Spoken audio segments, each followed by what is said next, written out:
7h30, on est toujours en direct. Bon réveil, bonne matinée à toutes et à tous. Nous sommes le mercredi 6 février et vous êtes bien en notre compagnie ce matin sur Grand Lille TV. Restez avec nous durant les 10 prochaines minutes. On fait un tour complet de l'actualité avec également la météo et l'infotrafic juste après ce journal.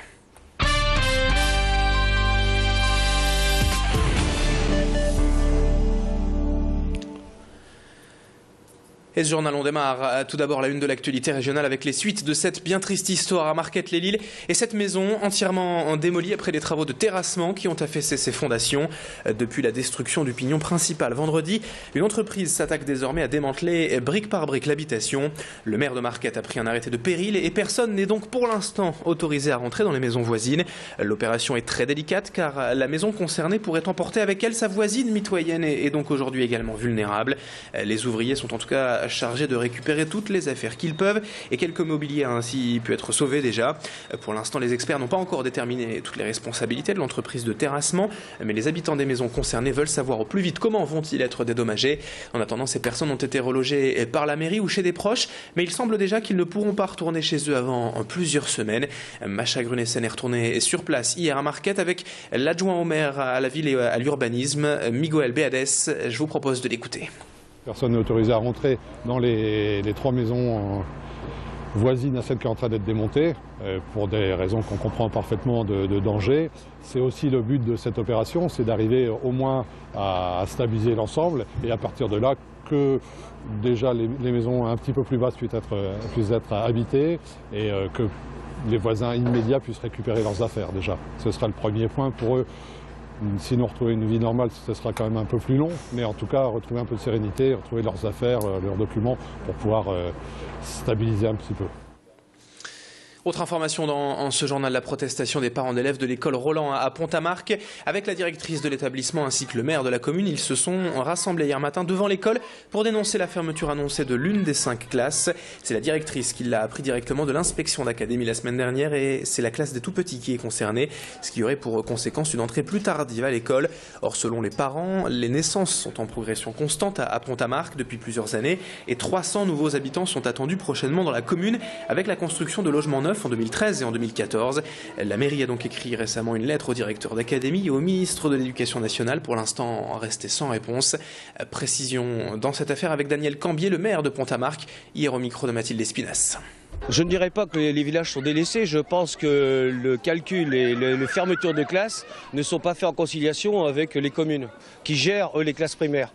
D'un côté, on a, Madame Asbrook a fait son travail, elle a renvoyé ses effectifs de cette année, mais elle n'a pas tous les chiffres que nous on peut avoir. Et maintenant, le mode, informatique fait qu'il n'y a plus de contact direct avec l'académie, si bien que les chiffres que je vous ai donnés ici ne sont pas forcément donnés au niveau de M. Weisenberg. Donc c'est pour ça que je lui ai envoyé un courrier, je l'ai fait porter d'ailleurs un courrier de façon à ce qu'il puisse prendre la réalité, de Pont-à-Marc. 7h33 ce mercredi matin et dans le reste de cette édition, on en parle également dans l'actualité nationale. Les fameuses pilules Diane 35, dites de 3e et de 4e génération, ont créé la polémique dans l'actualité nationale ces dernières semaines. Plusieurs cas d'accidents ou même de décès ont été annoncés, mais pour les médecins dans la région, il n'y a quand même pas lieu de s'alarmer. Les risques cardiovasculaires de ces pilules sont connus depuis longtemps par les professionnels. Ces contraceptifs étaient souvent prescrits pour un faible dosage et le plus important en cas de doute ou d'inquiétude, c'est de consulter son médecin ou son gynécologue directement. Aujourd'hui, il existe des pilules de 2e génération faiblement dosées en oestrogène. Il existe donc bien une alternative et des solutions, mais avant de s'inquiéter, encore une fois, il ne faut pas hésiter à en parler à son médecin pour faire le point. C'est le message d'ailleurs du docteur Philippe Lefebvre, chef du pôle femmes, mères, enfants à l'hôpital de Roubaix et qu'a rencontré pour nous Adélaïde Bollard. Faire le point effectivement sur sa contraception pour voir réévaluer éventuellement les risques vasculaires, puisqu'on peut prendre la pilule depuis des années sans qu'on ait particulièrement réévalué par exemple sa consommation de tabac, par exemple une nouvelle prise de sang pour voir s'il n'y a pas de facteurs de risque, cholestérol et tout ça, quoi.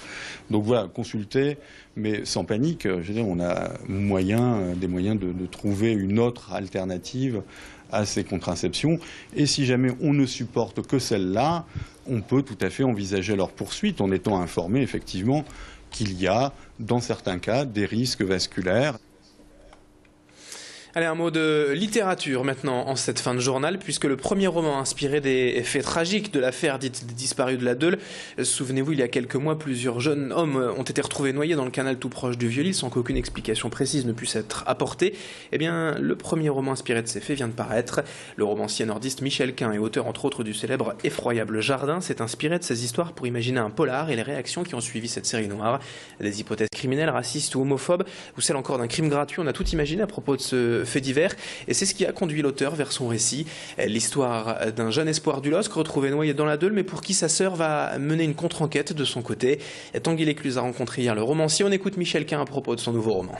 C'est la première fois que je m'inspire de faits divers très récents et très proches de moi. Thomas Ducrot était l'ami d'un ami qui m'en a longuement parlé, qui était très affecté par sa disparition. Thomas Ducrot est un des véritables noyés de la Deûle, et que surtout une de mes anciennes élèves avec qui j'ai fait du théâtre, donc ça dépassait le cadre de l'enseignement, et la mère d'un des noyés de Bordeaux, Vincent Zeka. D'ailleurs, le livre lui est dédié.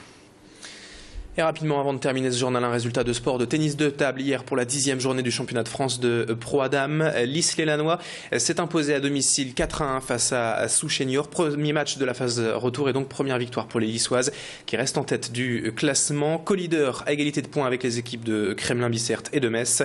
Prochain match à domicile pour les filles du CP Lys. Ce sera le 19 mars prochain face à Saint-Quentin. On a tout dit, donc on a été complet dans l'actualité de la métropole lilloise. Dans un instant, donc dans moins de 30 secondes, la météo et l'infotrafic à suivre sur Grand Lille TV.